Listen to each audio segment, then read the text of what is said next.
नवीन गोष्टीची सुरुवात नेहमी सोपी नसते. कधी भीती वाटते, कधी मन थरथरतं आणि कधी वाटते मी हे करू शकेन का? पण खरं सांगू, प्रत्येक मोठी गोष्ट एका छोट्या पावलापासूनच सुरू झाली आहे.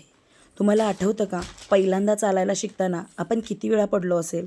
पण आपण थांबले का? नाही ना. मग आता का थांबायचं? का घाबरायचे? लोक काय म्हणतील याची भीती का वाटून घ्यायची? जगातील प्रत्येक यशस्वी व्यक्ती कधीतरी आपल्यासारखीच घाबरली असेल, पण त्यांनी एक निर्णय घेतला. काहीही झालं तरी थांबायचं नाही. अपयश येईल, लोक हसतील, कधी-कधी सगळं चुकीचं होईल. पण लक्षात ठेव, हे सगळं तुझी परीक्षा नाही, तुझं ट्रेनिंग असेल.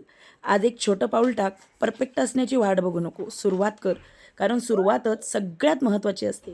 कारण आज तू जो निर्णय घेणार आहेस, तोच तुझं उद्याचं आयुष्य ठरवणार आहे. म्हणून ही एक छोटीशी सुरुवात केली आहे आणि ती सुरुवात आपल्याला कुठंपर्यंत घेऊन जाते किंवा आपण त्याला कुठंपर्यंत घेऊन जाऊ शकतो, हे आपल्यावर आहे. म्हणून फक्त आणि फक्त मेहनत करायची आहे आणि खूप खूप पुढे जायचं आहे. म्हणूनच आम्ही एक छोटीशी सुरुवात करतोय माताजींच्या आणि आमच्या आई-वडिलांच्या आशीर्वादाने आणि तो आशीर्वाद आमच्या पाठीशी सतत आहे. Bye. Thank you for watching.